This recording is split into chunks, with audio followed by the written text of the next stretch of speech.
Sorry, I was just reminiscing about the old college days. Man, that was a long time ago. But you know what sticks with me the most? The help that I got. Because without that help, I probably wouldn't be in my position today. And it's really surprising since colleges and universities really don't accept IEPs or 504s. You didn't know that? Yeah. Colleges and universities don't recognize IEPs or 504s.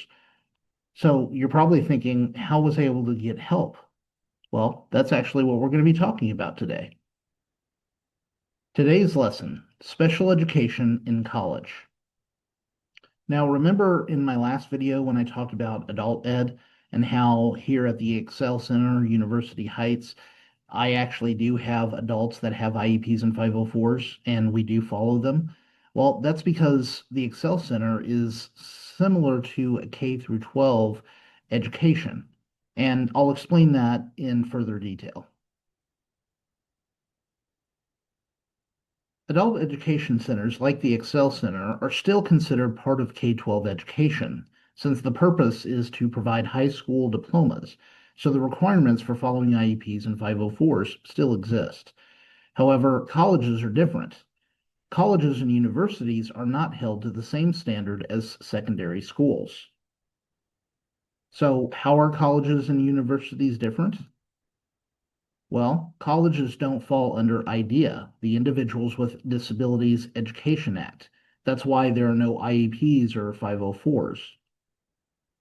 Colleges and universities don't have to provide one-on-one and small group support or other services that students with disabilities would typically get at a K through 12 school. They don't have things like special education teachers, resource rooms, or instructional aides.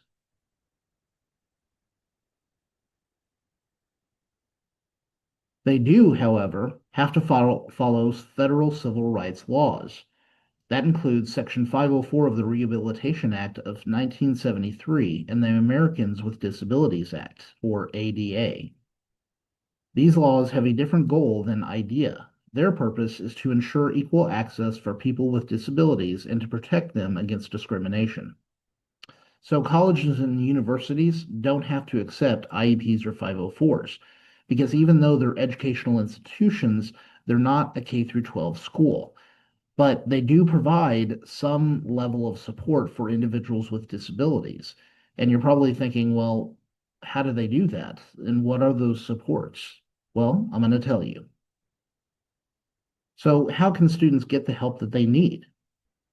Well, students with disabilities need to register with the college or university's disability office, and most colleges and universities have one. The University of Indianapolis, where I went to school, has an office. It's the Disability Resource Center, and they have a program called Build. IU at Indianapolis also has an office. It's the Accessible Educational Service Department. Even Ivy League schools like Harvard University has the Harvard University Disability Resource Center. And Notre Dame has the Sarah Bay Accessibility Service Center.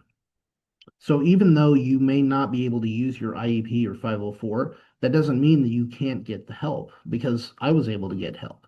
But you have to be more proactive because at college, the responsibility falls on you. But you can get all the same services and supports that you would need for tests, quizzes, or even assignments and projects, like extra time, use of a calculator, maybe even tests being read to you. But again, that depends on your level of disability and the services and supports that the school can provide. So if you're interested in learning about some of that, check out the links in the description to this video. Now, if you liked what you saw, you learned something new, or you're new to the channel, please click that like button. And if you want updates on future videos, feel free to click the subscribe button and ring the bell for updates on future videos. And as always, if you have questions or comments, or there's a particular topic in special ed that you would like me to cover, by all means, drop a line in the comments section and I'd be happy to help. And until next time, class dismissed.